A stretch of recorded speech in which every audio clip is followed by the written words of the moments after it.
السلام علیکم، welcome to politics. خوشی کی تلاش اور امریکہ کا نامکمل خواب۔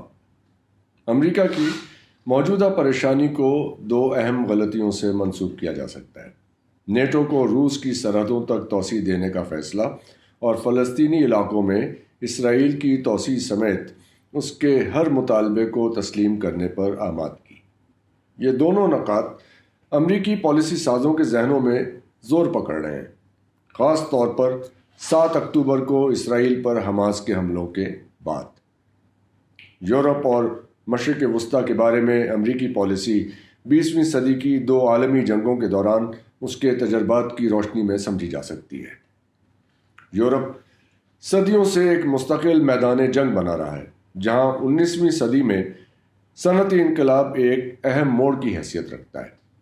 اس تبدیلی نے نہ صرف زندگی کے فلسفوں کو یکسر بدل دیا، بلکہ ان طریقوں کو بھی نئی شکل دی جن کے ذریعے آنے والی صدی میں جنگیں لڑی جانی تھیں۔ اس کے بعد ہونے والی 2 عالمی جنگوں نے اس نقطے کی تائید کی کہ بڑے پیمانے پر تباہی پھیلانے والے ہتھیاروں سے لیس دنیا میں توازن برقرار رکھنے کے لیے ایک بڑی طاقت کی ضرورت تھی۔ امریکہ کی طرف سے عالمی معاملات کو چلانے کی ذمہ داری کا ارادہ فطری طور پر غلط نہیں تھا، باوجود اس کے کہ اسے انتہائی تنقیدی نگاہ سے دیکھا جاتا ہے۔ مشرق بعید میں امریکی جوہری بم کے واحد شکار جاپان نے امریکہ سے اہم فوائد بھی حاصل کیے۔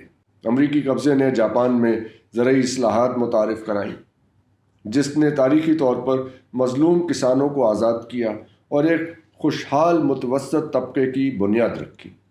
وہ طبقہ جس نے جاپان کی صنعتی کامیابی اور مغرب کے ساتھ اس کے اتحاد میں کردار ادا کیا۔ اس کے ساتھ ساتھ امریکہ نے چین کی اقتصادی اور فوجی ترقی کی حمایت کی اور اسے جاپانی جارحیت کا نشانہ بننے سے روکا، جیسا کہ دوسری جنگ عظیم کے دوران ہوا تھا۔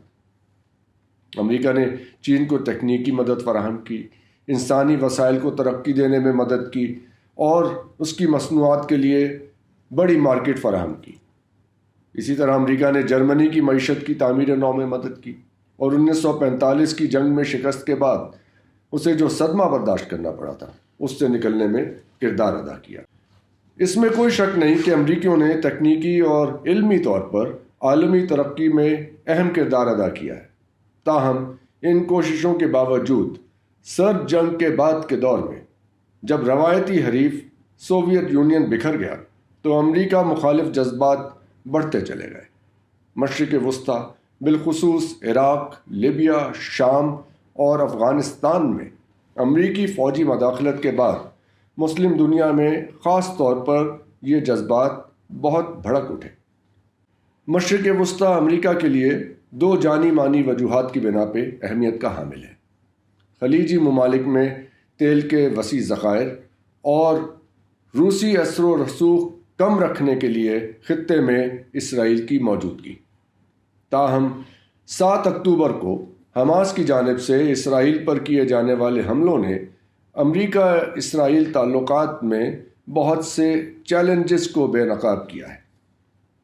Centre of independent studies CIS میں اس مسئلے پہ بات کرتے ہوئے پروفیسر جان میشیمر نے اس حقیقت پہ افسوس کا اظہار کیا کہ صدر جیمی کارٹر کے دور سے امریکی صدور مشرق وسطیٰ میں 2 ریاستی حل کی ضرورت کو تو سمجھتے تھے، لیکن وہ اس سمت میں آگے بڑھنے کے لیے اسرائیل پر خاطر خواہ دباؤ ڈالنے میں ناکام رہے۔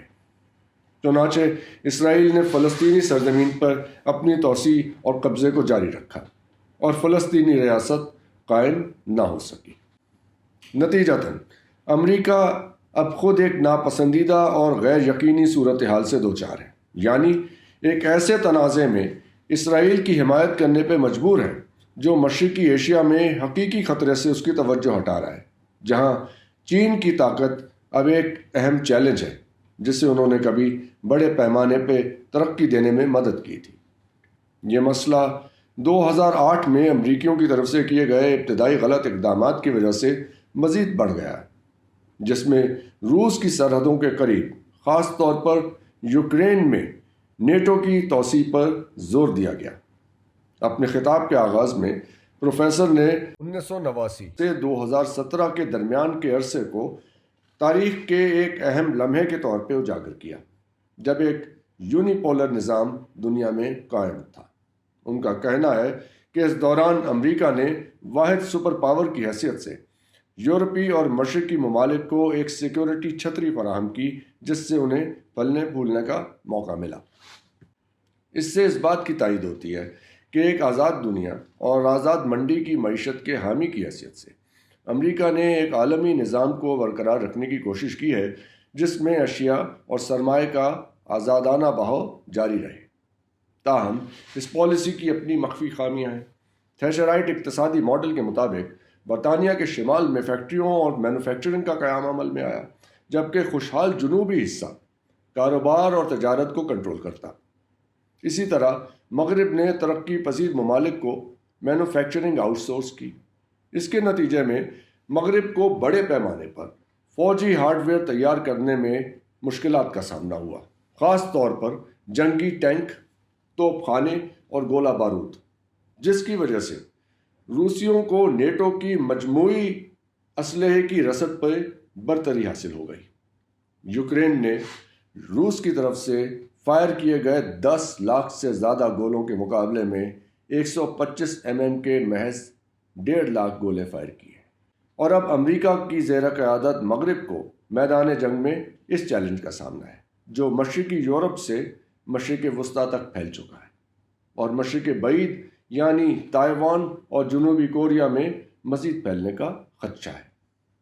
اس تناظر میں اگر خود اسرائیلی ریاست نہیں تو نیتن یاہو کی زیر قیادت انتہائی دائیں بازو کی صہیونی حکومت امریکہ کے لیے کسی بوجھ سے کم نظر نہیں آتی۔